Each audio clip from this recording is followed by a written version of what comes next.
আলাইহির ভক্ত মুরিদেরা, সর্বোপরি আল্লামা হুজুর রহমাতুল্লাহ আলাইহির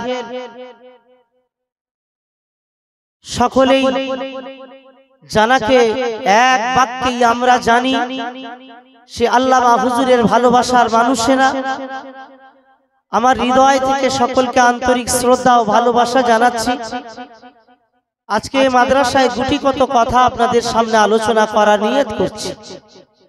শুরুতেই বাজারে থাকা সকল যুবকদের আহ্বান করছি, সময় আর আমাদের হাতে নেই, খুব সীমিত সময়। রাসূল পাক সাল্লাল্লাহু আলাইহি ওয়াসাল্লাম যখন সাহাবীদের মাঝে দাজ্জালের বর্ণনা করছিলেন, যে দাজ্জাল সে কানা হবে, এক চোখ কানা, তার কপালে লেখা থাকবে কাফের, সে মানুষের ঈমান নষ্ট করার জন্য আসবে, সারা পৃথিবীতে ভ্রমণ করবে, তার শক্তি থাকবে, মানুষ যা চাইবে সে তাই দেবে, এমনকি মানুষকে মারবে আবার জীবিত করবে। তার এক হাতে থাকবে জাহান্নাম, অপর একটি হাতে থাকবে জান্নাত। মানুষেরা তাকে দেখে ভীত হয়ে পড়বে। তবে দাজ্জালের পরিচয় হলো, সে যত শক্তিধর হোক না কেন, ঈমানদারের কাছে সে দুর্বল, জোরে বলা যাবে না। তারপরেও সাহাবীরা বলেন, হুজুরের বর্ণনা শুনে আমাদের মনে হচ্ছিল যে পাশেই যেন দাজ্জাল এসে গেছে, মদিনার কোন বাগানে দাজ্জাল হয়তো ঘোরাফেরা করছে। অথচ যে সাহাবীরা জানেন খাতামান নবিয়্যিন লা নবিয়্য বাদি, যে সাহাবীরা জানেন নবী পাক এসেছেন মানে আর হুজুরের পরে কোনো আম্বিয়া কোনো নবী হবে না, তার বিদায় মানে কিয়ামতের পূর্ব লক্ষণ, তিনি তখন বিদায় নেননি, কিয়ামত তো বাকি রয়েছে। অথচ হুজুরের বক্তব্য শুনে সাহাবীরা ভাবলেন দাজ্জাল যেন এসে গেছে। আল্লাহ রাসূল 1400 বছর অতিক্রম করে 1500 বছর হয়ে গেল, প্রায় 1500 বছর হতে চলেছে হুজুর বিদায় নিয়েছেন। আমাদের এখন মনে হচ্ছে যেন ইমাম মেহেদী নিকটে এসে গেছে। হুজুর বলেছেন ইমাম মাহদী আসবেন, মাহদী আলাইহিস সালাম আসবেন, ঈসা নবী আসবেন, দাজ্জালকে হত্যা করবেন। যে দাজ্জাল হত্যা হবে যে জায়গায়, লুত নামক গেট, সেই গেটটা নবীর জামানায় তৈরি হয়নি। আল্লাহর হাবিব তখনই বলে গেছেন যে গেটের কাছে তাকে মারা হবে। আর এখন ইসরায়েলেরা সেই গেট অলরেডি তৈরি করেছে, এখনো আমাদের ভয় লাগে না। আমার কথা হুজুর যখন বলছেন তখন সাহাবীরা ভয় করছেন। হুজুর বর্ণনা দিতে গিয়ে তার মৃত্যুর যেখানে তাকে মারা হবে সেই গেটের বর্ণনা করলেন, সেই গেট তৈরি হয়ে গেছে, আমাদের ভয় লাগে না। আমাদের হৃদয় শক্ত এত বেশি হয়ে গেছে, ভয় বলতে আমাদের কাছে নেই, আমাদের হৃদয় এত বেশি শক্ত হয়ে গেছে। সুম্মা কাসাত কুলুবুকুম মিন বাদি যালিকা ফাহিয়া কাল হিজারা, আল্লাহ পাক কোরআনে বলেছেন পাথরের থেকে বেশি শক্ত হয়ে যাবে একদল মানুষ, এদের তুলনায় পাথরের অন্তর নরম হবে। পাথর আমি আল্লাহ আমার ভয়ে কাঁদবে,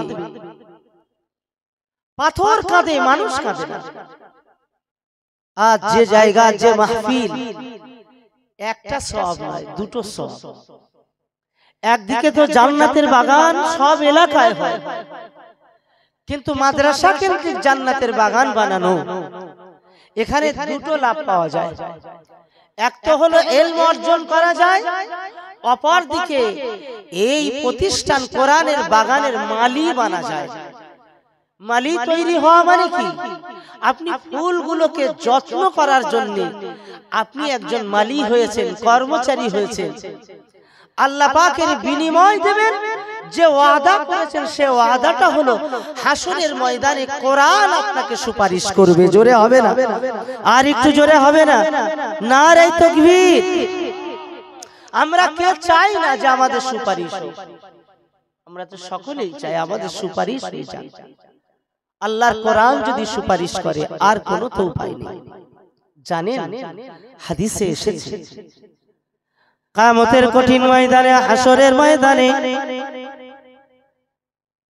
আল্লাহ পাক হযরতে নূহ নবী আলাইহিস সালামকে ডাকবেন।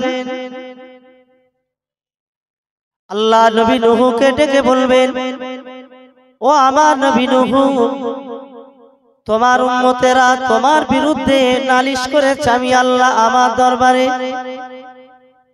যথাযথ তুমি দায়িত্ব পালন করনি বলে তাদের দাবি। আল্লাহ পাকের দরবারে হযরতে নূহ নবী বলবেন, আল্লাহ আপনি আমাকে যে দায়িত্ব দিয়েছিলেন সব দায়িত্বগুলো আমি পালন করে দিয়েছি। ও রব্বুল আলামিন, আল্লাহ পাক আপনার কোনো দায়িত্ব পালন করিনি এমন কোনো দায়িত্ব আমার কাছে নাই, এমন কোনো কাজ আমি বাকি রাখিনি। আল্লাহ পাকের দরবারে নবী নূহর উম্মতেরা বলবেন, রব্বুল আলামিন আল্লাহ পাক আমাদের কাছে যথাযথ দায়িত্ব পালন করেননি, আমরা আজকের তার বিরুদ্ধে অভিযোগ দিয়েছি। আল্লাহ আমরা এতগুলো মানুষ সাক্ষী দিচ্ছি তিনি যথাযথ দায়িত্ব পালন করেননি। মহান আল্লাহ পাকের দরবারে আল্লাহ পাকের নবী নূহ আলাইহিস সালাম বিচলিত হয়ে পড়বেন। মহান আল্লাহ পাক বলবেন, ও আমার নবী নূহ, তোমার হয়ে কেউ কি সাক্ষীদাতা আছে? কেউ কি সাক্ষী দেবে? এদের তো অনেক জন আছে। আল্লাহ পাকের নবী নূহ আলাইহিস সালাম বলবেন, ও রব্বুল আলামিন আল্লাহ পাক আল্লাহ তাআলা হ্যাঁ আমার হয়ে সাক্ষীদাতা আছেন। আল্লাহ পাক বলবেন, কার নাম বলো, কে তিনি আমাকে বলো না। মহান আল্লাহ দরবারে নবী নূহ বলবেন, ও রব্বুল আলামিন আল্লাহ তিনি অন্য কেউ নয়, আপনার আখির জামানা নবী এবং তার উম্মতেরা আমি নবী নূহ আমার হয়ে সাক্ষী দিয়ে দেবে।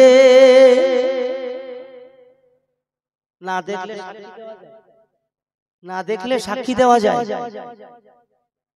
কিন্তু নবী নূহ তো মিথ্যা বলেন না। আল্লাহর কাছে বলছেন তারা সাক্ষী দেবেন। আল্লাহ পাকের দরবারে তাম উম্মতে মুহাম্মাদীকে ডাকা হবে।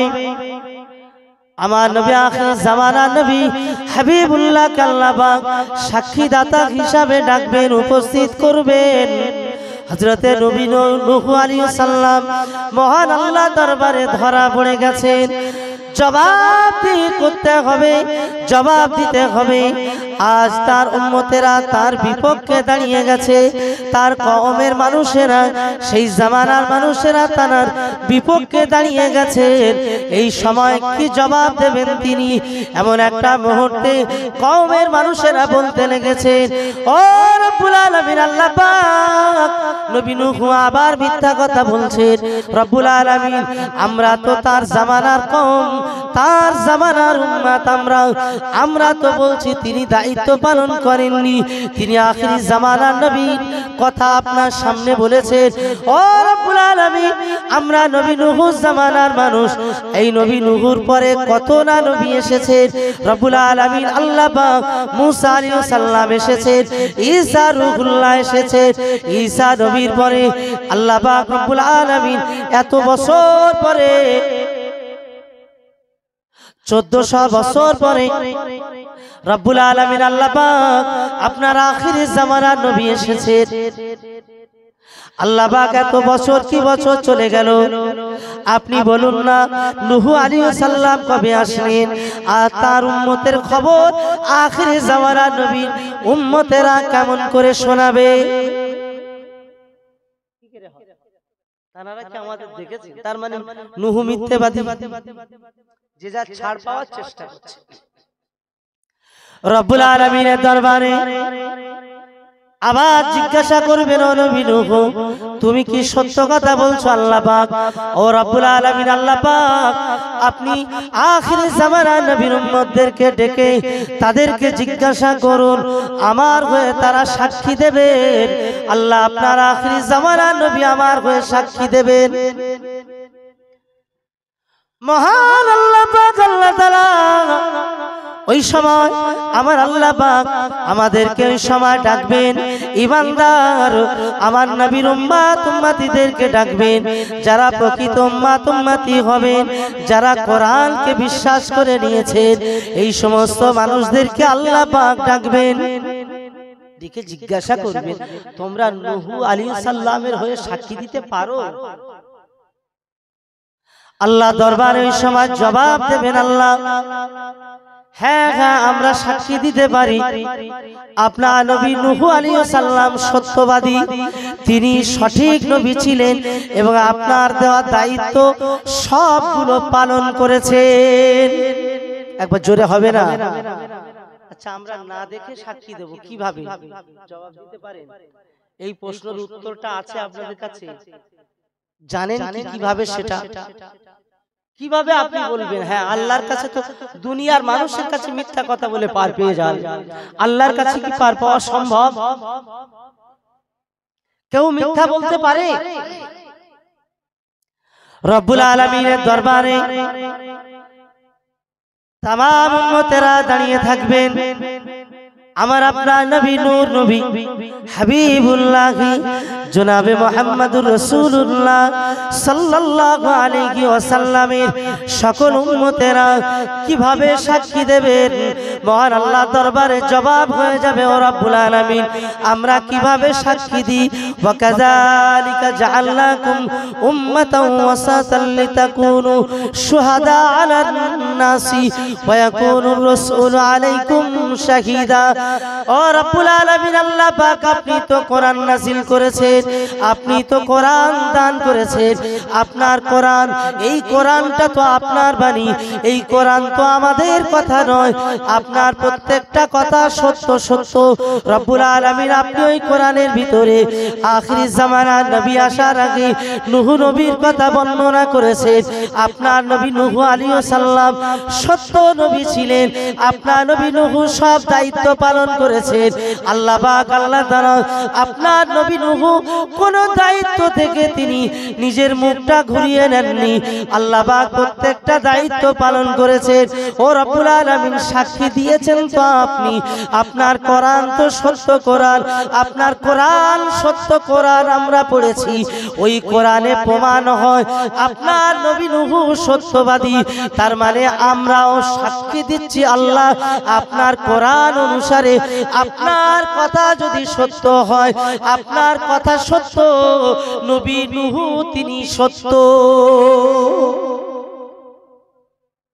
আপনি আমাদেরকে শিখিয়েছেন আপনার কোরআন শুনেই তো আমরা বলছি আপনার কোরআন পড়েই তো বলছি আমাদের দেখার আর দরকার নেই আপনি যা বলেছেন সেটাই আমরা বিশ্বাস করি কি আল্লাহ যেটা বলেছেন সেটা বিশ্বাস হবে কি হবে না আল্লাহ পাক এই কথায় খুশি হয়ে যাবেন খুশি হয়ে বলবেন যাও উম্মতে মুহাম্মাদি সত্য কথা বলেছেন ও নবী নূহ তোমার উম্মতেরা তোমার কওমেরা মিথ্যাবাদী ওরা জাহান্নামী যারা তোমার বিরুদ্ধে নালিশ করেছে আজ আমি আল্লাহ তোমাকে আখিরি জামানার উম্মতদের সাক্ষীতে তোমাকে আমি আল্লাহ ছেড়ে দিলাম জোরে বলা যাবে না আর একটু জোরে বলা যাবে না যে কোরআনের বদৌলতে আখিরি জামানার নবীর উম্মতেরা সকল উম্মতদের সাক্ষী বনে যাবে সকল উম্মতের সাক্ষী বনে যাবে আর সেই কোরআন যারা যত্ন নেবেন কোরআন তাদের সাক্ষী বনে যাবে কি যাবে না জোরে বলি আমরা যাবে কি যাবে না আমরা সেই কোরআনের যদি যত্ন নিই কোরআন আমাদের বিপক্ষে গাইবে না পক্ষে গাইবে পক্ষে গাইবে ও আখারপুরের জওয়ানেরা যুবকেরা খুব সংক্ষিপ্ত সময় আল্লাহ পাক রব্বুল আলামিন কোরআন শরীফে জানিয়েছেন ইউতিল হিকমাতা মাইয়াশাউ ওয়া মান ইউতাল হিকমাতা ফাকাদ উতিয়া খায়রান কাসীরা। আমি আল্লাহ যাকে মনোনীত করি, পছন্দ করি, আমি আল্লাহ যাকে চাই, আমি আল্লাহ না চাইলে হয় না, আমি আল্লাহ না চাইলে কেউ করতে পারে না। আমি আল্লাহ যাকে মনোনীত করি তাকে আমি আল্লাহ পাক জ্ঞান হিকমত, আমি আল্লাহ আমার সম্পদ তাকে দান করি। আর যাকে সেই সম্পদ দান করি পৃথিবী এবং আখিরাতে কল্যাণময় হয়ে যায়। জোরে বলুন, আরো একবার জোরে বলুন সুবহানাল্লাহ। এই আয়াত শুরুতে বলেছি আল্লাহ যাকে সম্পদ দেন পৃথিবীতে কল্যাণময় হয়, আখিরাতে কল্যাণময় হয়। আল্লাহ পাক অপর একটি আয়াতে বলেছেন ইরফা'িল্লাহুল্লাযীনা আমানু মিনকুম ওয়াল্লাযীনা উতুল ইলমা দারাজাত। মহান আল্লাহ পাক বলেন আমি আল্লাহ যাকে ইলম দান করি ঈমান আনার পরে, আমি আল্লাহ যাকে ইলম দান করি, জ্ঞান দান করি, ওই মানুষটা পৃথিবীর সকল মানুষের তুলনায় আমি আল্লাহ পাক তাকে মর্যাদাবান করে দিই। আর একটু জোরে বলা যাবে না? দুটো জিনিস বললাম, আল্লাহ যাকে চান তাকে সম্পত্তি দেন, আর আল্লাহ সেই সম্পত্তি তারাই পান যারা ঈমান আনার পরে আল্লাহ যাকে চেয়েছেন তাকেই এই কোরআন হাদিসের জ্ঞান দান করেছেন। আর যাকে দেন পৃথিবীর শ্রেষ্ঠ সম্মানী হয়ে যায়। আর একটু জোরে বলুন সুবহানাল্লাহ। এই সম্মানীদের ভিতরে আল্লাহ পাক রব্বুল আলামিন আবার ভাগ করেছেন। সম্মানী সবাই হয়ে যায় বটে, তবে সেই সম্মানীদের দুটো ভাগ। আলা ইন্না খায়রু খিয়ারুল উলামা ওয়া ইন্না শাররা শিরারুল উলামা। নবী আমাদের দুনিয়ার বাদশা হাবিবুল্লাহ জনাবে মুহাম্মদুর রাসূলুল্লাহ সাল্লাল্লাহু আলাইহি ওয়াসাল্লাম বলেন আমি আল্লাহ পাকের নবী বলছি, যারা ইলম পেয়ে গেল, জ্ঞান পেয়ে গেল, যারা আল্লাহ পাকের প্রকৃত সম্পদ পেয়ে গেল, তারা সম্মানী হয়ে গেছে। তবে জেনে রেখে দাও এই সম্মানীদের ভিতরে দুই ভাগে বিভক্ত হয়। একদল হলো আল্লাহওয়ালা, একদল হলো যারা আল্লাহওয়ালা আল্লাহর পথের প্রতীক হয়ে যায়, আর আরেক দল হলো শয়তানের অনুকূলে চলে যায়, শয়তানের তাবেদার হয়ে যায়, যারা দুনিয়ার তাবেদার হয়ে যায়, যারা খারাপ চিন্তা ভাবনা, যারা ইলম অর্জন করার পরে, জ্ঞান অর্জন করার পরে তাহতা আদিবিস সামাই মিন ইনদিহিম। আল্লাহ পাকের নবী বলেন হে দুনিয়ার মানুষেরা তোমরা জেনে রেখে দাও আমি রাসূলুল্লাহ বলছি এই পৃথিবীর জমিনে একটা সময় এসে যাবে দুনিয়ার সম্মানী মানুষগুলো পৃথিবীতে সব থেকে অসম্মানী হয়ে যাবে। দুনিয়ার সব থেকে সম্মানী মানুষগুলো এত অসম্মানী হয়ে যাবে, সেই অসম্মানীটা কেমন হবে জানো? এই জমিনে নিকৃষ্ট থেকে নিকৃষ্ট জানোয়ার, নিকৃষ্ট থেকে নিকৃষ্ট পশু, জীব জন্তু তোমরা যত নিকৃষ্ট দেখেছো এই জমিনের নিচে তার থেকে বেশি নিকৃষ্ট আলেম এক শ্রেণীর বেনে যাবে। আল্লাহু আকবার। আল্লাহ যেন হেফাজত করে, বলুন না আল্লাহুম্মা আমিন। আল্লাহ সকল আমার ওলামা ভাইদের এই শ্রেণী থেকে, নিকৃষ্ট শ্রেণী থেকে যেন হেফাজত করেন। আরেকবার বলুন আমিন। হুজুর বলেছেন মানে হবেই তো। প্রিয় মুসলমানেরা, খারপুরের জওয়ানেরা, যুবকেরা, এই নিকৃষ্টতা কি জমিনে আপনারা বুঝতে পারেন? আপনারা কি বুঝতে পারবেন কারা নিকৃষ্ট আর কারা নিকৃষ্ট নয়? এটা কি বুঝতে পারবে? এত সহজ না। স্বর্ণকার না হলে সোনা বোঝাটা স্বাভাবিক নয়। স্বর্ণকার সোনা চিনতে পারে, কামারের কাছে সোনা আর কোনটা তামা সেটা বোঝা কামার তফাৎ বোঝাতে পারবে না। আসল সোনা নকল সোনা একমাত্র স্বর্ণকার বলে দিতে পারে। সোনা তো দুই রকম, সোনা সোনা তো সোনা, কিন্তু সোনার ভিতরে তো তফাৎ আছে। আসল আর নকল আছে না? আমি আপনি কি বুঝবো? ওই এখনকার জামানায় সিল টিল মারে কি বলে,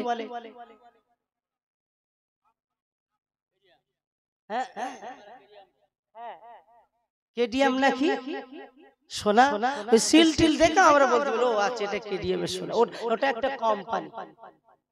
তো এই কোম্পানিকে আমরা বিশ্বাস করি যে কোম্পানি বলে যখন ঠিক আছে, কোম্পানি বলে যখন ঠিক আছে, এটা কোম্পানিও আবার 1 নম্বর 2 নম্বর আছে না, কোম্পানিও 1 নম্বর 2 নম্বর হয়, সব কোম্পানি একরকম না। প্রিয় ভাইরা আমার এই বক্তব্য শুনে যারা এমন আবেগ হয়ে যাবেন না যে ভাইজান বলে গেছেন মানে ওই আলেম খারাপ কি ভালো আমি নির্বাচন করে দেব না, এই ক্ষমতা আপনার নাই, আল্লাহ পাক এই অধিকারও আপনার দেননি, এটা যেন মাথায় থাকে। বলছি শুধু বোঝার জন্য, ওই পর্যন্ত হজম করবেন, বাড়তি কিছু যেন না হয়। প্রিয় মুসলমানেরা আপনারা, এ আখারপুরের যুবকেরা, নবী আমাদের দুনিয়ার বাদশা হাবিবুল্লাহ জনাবে মুহাম্মদুর রাসূলুল্লাহ সাল্লাল্লাহু আলাইহি ওয়াসাল্লাম হুজুর বুঝিয়ে দিলেন কারা আসল আর নকল তোমরা চিনবে না। এই চেনার জন্য সেই যোগ্য হতে হবে, সেই যোগ্যতা তোমার যদি না থাকে আসল নকল বোঝার মতো ক্ষমতা তোমার থাকবে না। আগে ওই যোগ্যতা অর্জন করতে হবে, তবেই তুমি আসল নকলের তফাৎ করতে পারো। যোগ্যতা নাই তো আসল নকল কি বলতে পারো? তোমার যোগ্যতাই তো নেই। আর অযোগ্য মানুষগুলোই আসল নকল তফাৎ করে, এটা ভুল। যোগ্যতাদের কাছে যান যে আসল নকল কারা।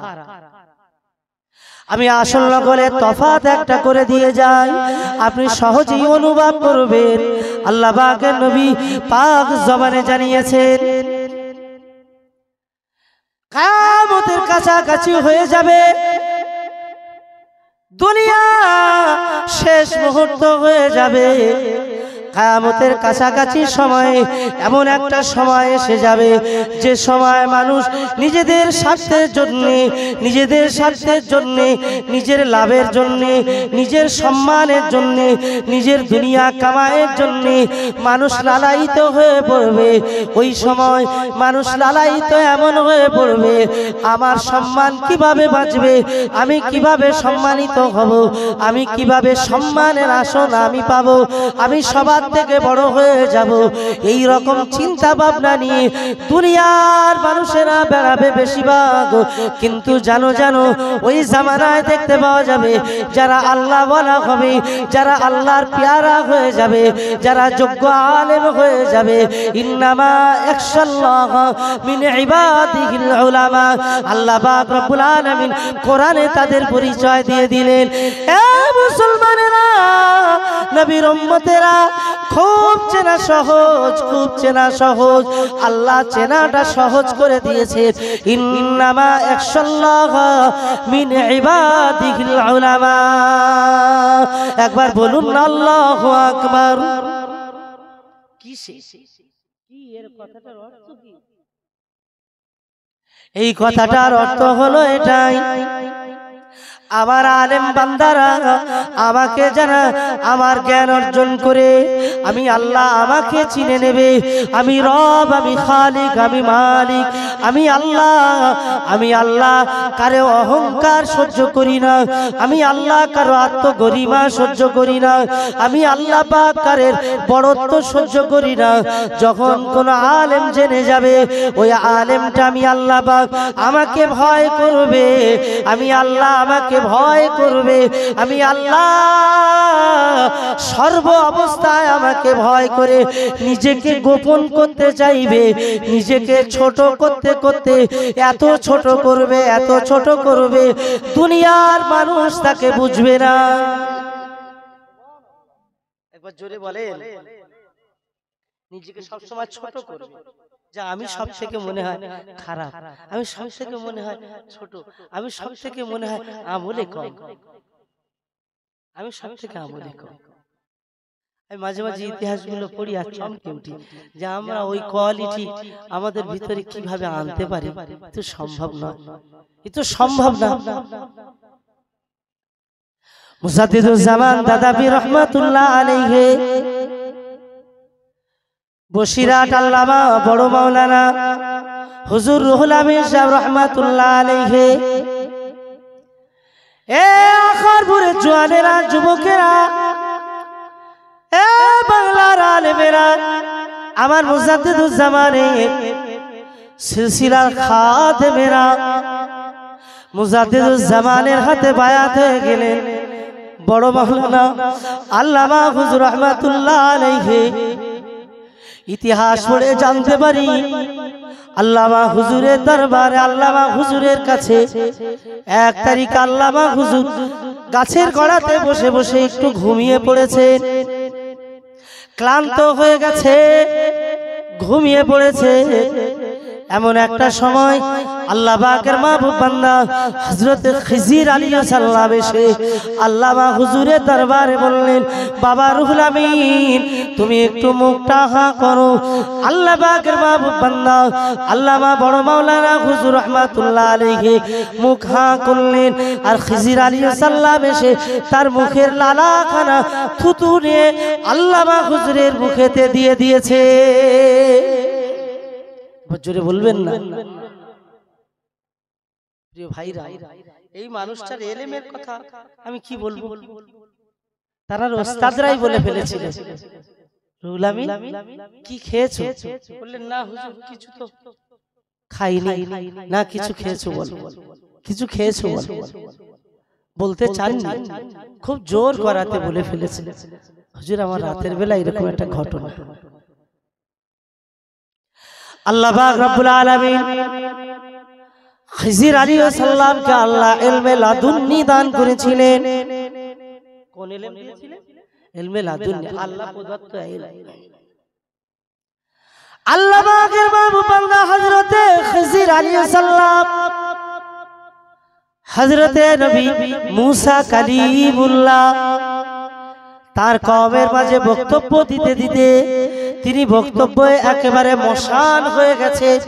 জামানার মানুষেরা জিজ্ঞাসা করলেন, ওগো মুসা আপনার থেকে জামানা আর কি বড় জ্ঞানী আছে, আর কি বড় জানলেওয়ালা আছে? বললেন না আমি বড় জানলেওয়ালা।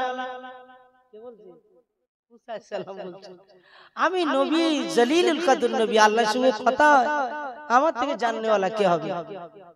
বুঝেননি?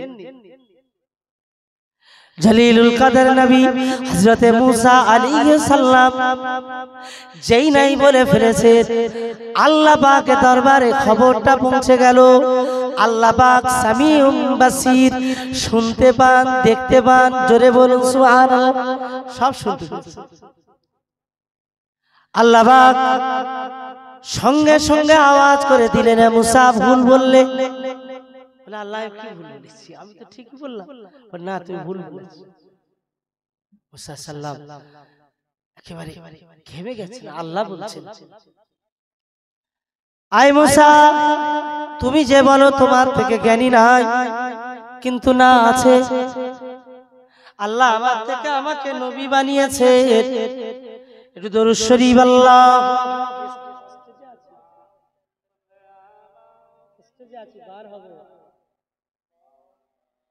না না 10:30টায় আসুন ওইখানটা।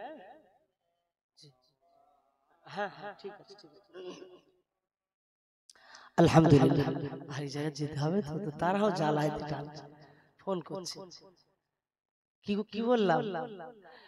হযরতে খিজির আলাইহিস সালাম তিনি আল্লাহ পাকের প্রিয় একজন মাহবুব। আমার আল্লাহ পাক জলিলুল কদর নবীকে বলছেন, ও নবী একজন আছে গো তোমার থেকে বেশি জ্ঞানী। আল্লাহ আছেন, তাহলে আমাকে তাহলে সেখানে যেতে হবে জ্ঞান অর্জনের জন্য। বলে হ্যাঁ তা যেতে হবে।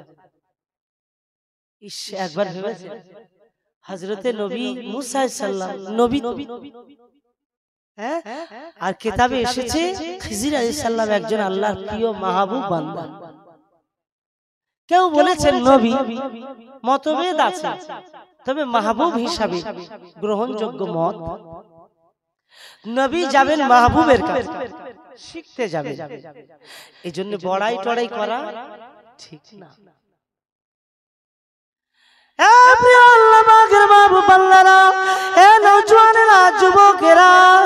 নবীর উম্মতেরা কান খাড়া করে শুনে রাখো। আখারপুরের যুবকদের কাছে বলি, আল্লাহ পাকের নবী মুসা কালিমুল্লাহ হুজুর আমার যাওয়ার জন্য আল্লাহ পাক বললেন কোথায় যাবেন? আল্লাহ পাক বললেন কোথায় যাবেন জানেন? ও নবী মুসা কোথায় যাবে জানো? তুমি মাছ ভেজে নিয়ে চলে যাও পকেটে করে, তোমার প্যাকেটে করে নিয়ে চলে যাও। ওই মাছ জ্বালবে, একটা সময় মাছ তোমার প্যাকেট থেকে ভাজা মাছটা উধাও হয়ে যাবে। তুমি খেয়াল রাখবে কোথায় গেল মাছখানা। ওই মাছটা যখন দেখবে প্যাকেটে আর নয়, তখন জানবে মাছ চলে গেছে।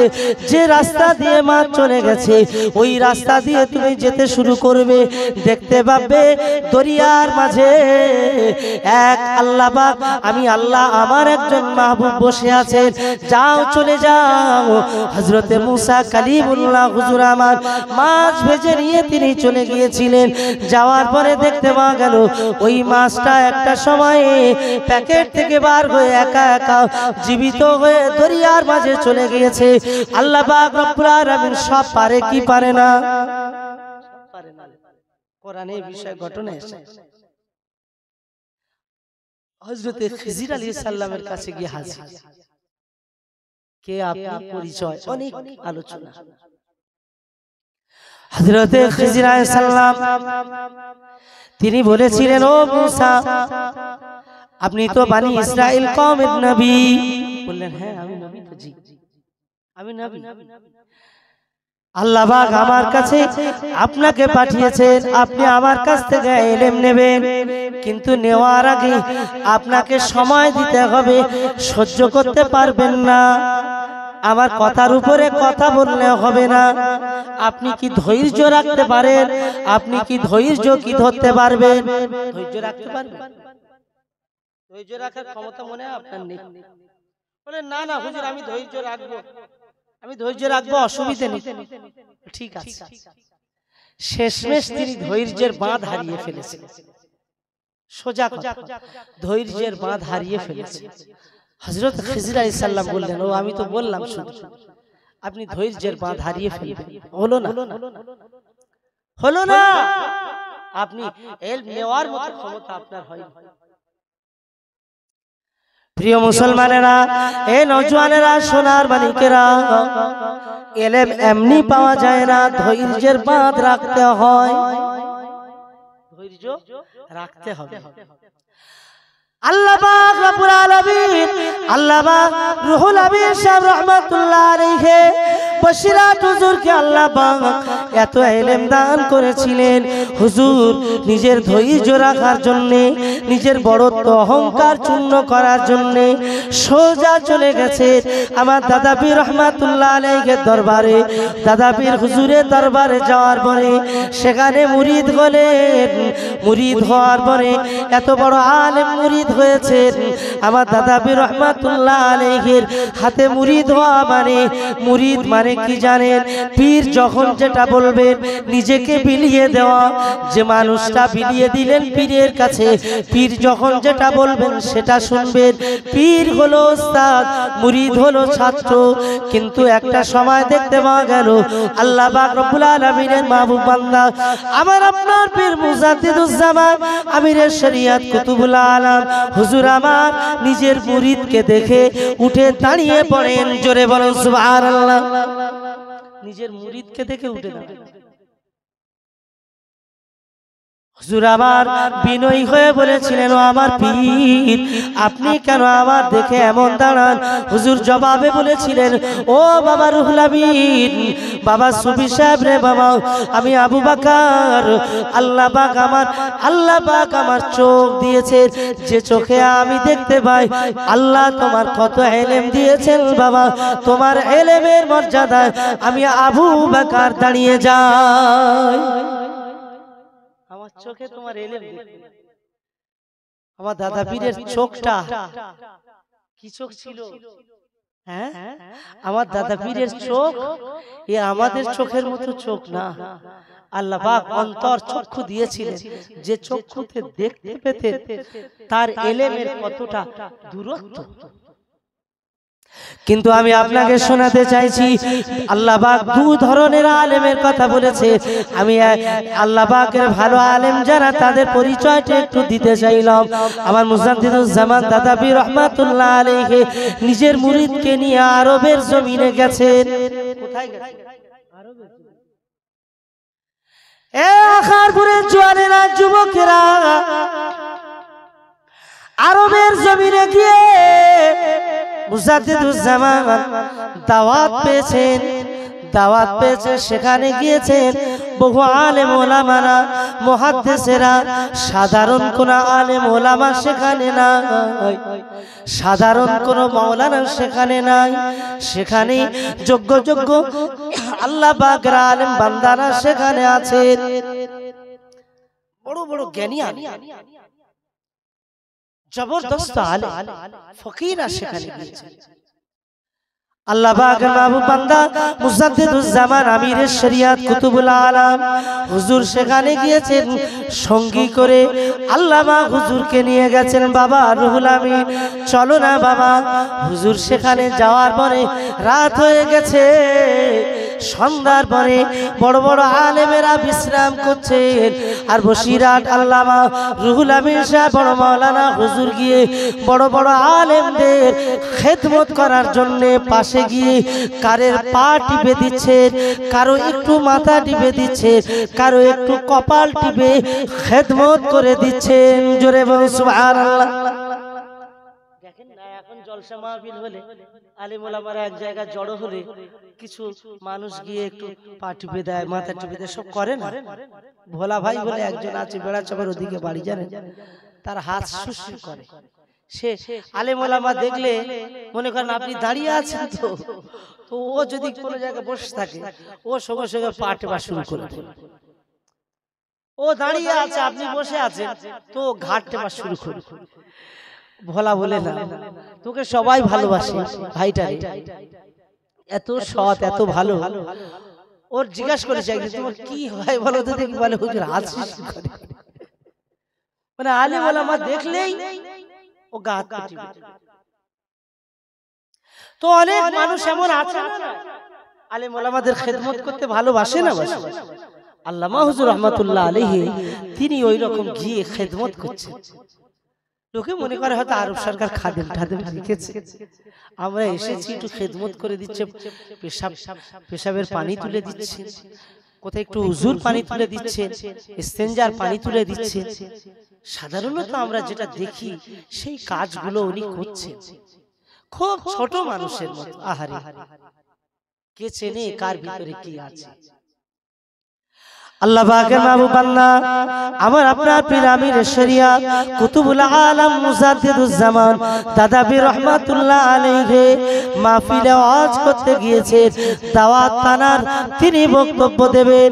বক্তব্য দিতে শরীরটা অসুস্থ বোধ করে আরবের জমিনে বলেছিলেন, বাবা সভাপতি সাহেব, বাবা আমার একটা খাদেম আছে, বাকি সময়টুকু আমার যত সময়, বাকি সময়টুকু আমি আবু বকর আর সময় দিতে পারছি না, শরীরটা অসুস্থ মতো লাগছে, বাকি সময়টা আমার ওই খাদেম বড় মাওলানা বলে আমি জানি, আমার ওই খাদেম রুহুল আমিন বড় মাওলানা, আমার ওই খাদেমকে আমি একটু সময় দিয়ে যাচ্ছি, সে ওয়াজ করে শোনাবে।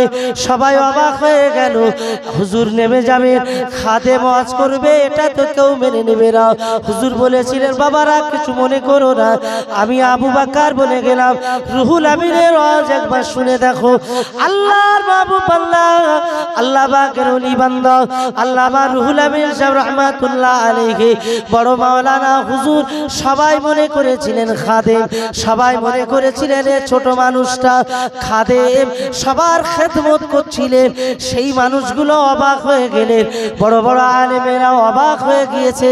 যখন স্টেজের দিকে আগিয়ে গেলেন, সবাই সবাই অবাক ভাবে তাকিয়ে আছে, এ কেমন করে সম্ভব, কেমন করে সম্ভব।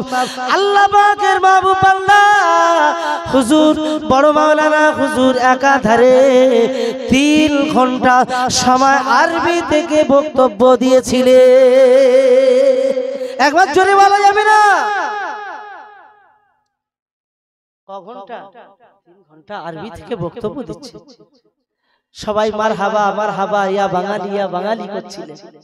হ্যাঁ, এখন এখন এখন যা আছে অধিকাংশ মাদ্রাসার মুহাদ্দিস ছাড়া বক্তা লেভেলে যারা ওয়াজ নসিহত করে বেড়াই, আমাদের যদি বলেন হুজুর আজকে দাওয়াত করে এনেছি, বেশি না আধা ঘন্টা আরবি থেকে ওয়াজ করে। আমরা বুঝতে পারি আর না পারি, আধ ঘন্টা আরবিতে ওয়াজ করে হবে। তো কি বলবে? বলে আগে বলোনি কেন? তাহলে আমি প্র্যাকটিস করে আসতাম। কি বলবো? আগে বললে আমি প্র্যাকটিস করে, তাও তো প্র্যাকটিস করে আসলেও হবে না, প্র্যাকটিস করে আসলেও হবে না। কি কি মানুষ!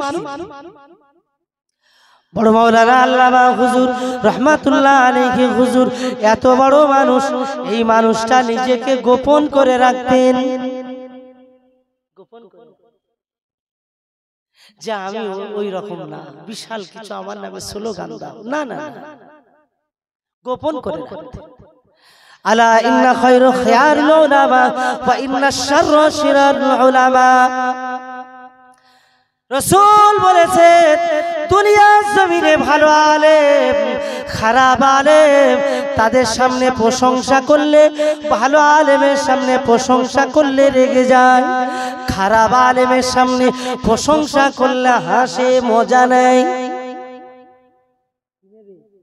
হাসবে, মজা নেবে।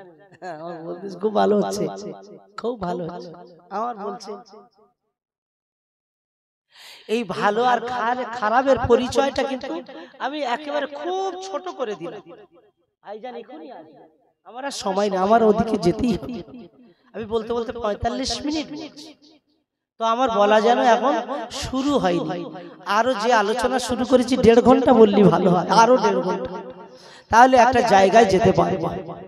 তবে তার মধ্য দিয়ে ভালো আর খারাপের খুব সোজা করে পরিচয় দিতে পেরেছি কি আপনারা বুঝেছেন তো? এত উচ্চ মানের যিনি আল্লাহ পাকের দরবারে কবুলিয়াত মানুষটা পাহাড় কাটিয়ে দিচ্ছে, আরে নিজেকে কতটা গোপন করে রেখেছে। আর খারাপ হলে, দুনিয়া লোভী হলে কি করবেন? আমি করব, আমার দ্বারা সম্ভব নয়। এই ভালো আলেমের পরিচয় দেখে ভালো আর মন্দরা আপনারা চলবেন। সব আলেমকে আলেম ভাববেন, কিন্তু নেক আলেম ভাবাটা ঠিক হবে না। সব আলেমকে আলেম ভাবুন, নেক ভাবাটা ঠিক হবে না। এই কথাগুলো আমি আপনাদের মাঝে আজ মাহফিলে বসে গুরুত্ব সহকারে বলে গেলাম। আল্লাহ পাক রব্বুল আলামিন আমাদেরকে হেফাজত করে, আল্লাহ আমাদেরকে হেফাজত করে। আমার নবী পাকের একটা চরিত্র ছিল, আমার নবী পাকের একটা আদর্শ ছিল ক্ষমা করে দেওয়া। জোরে বলেন না সুবহানাল্লাহ। প্রিয় ভাইরা আমার জানবেন, এখন কোন আলেম ওলামা যদি ক্ষমা করতে না চায়, যদি আপনার মানুষ ভুল করবে, সাধারণ মানুষ তো ভুল করবে, কিন্তু আলেমের চরিত্র হবে ক্ষমা করে দেওয়া। জোরে বলুন না সুবহানাল্লাহ। প্রিয় আমার আব্বা জান আমাদেরকে বিনয়ী আলেম হওয়ার তৌফিক দান করুন, বলুন আল্লাহুম্মা আমিন। আজকে খুব ভালো লেগেছে, নিজেকে ধন্য মনে হচ্ছে। আখারপুর গ্রামে এসে জানেন আখারপুর বাসীদের যে আজকে ফুলের বাগান তৈরি করেছেন, জি এক বৈঠকে শোনানো দুটি এক বাচ্চার মাথায় পাগড়ি দেওয়া হবে। আলহামদুলিল্লাহ বলে, জোরে বলে আলহামদুলিল্লাহ। তার আব্বা তাকে সাথে করে নিয়ে এসেছে, আমাকে দেখাচ্ছিল।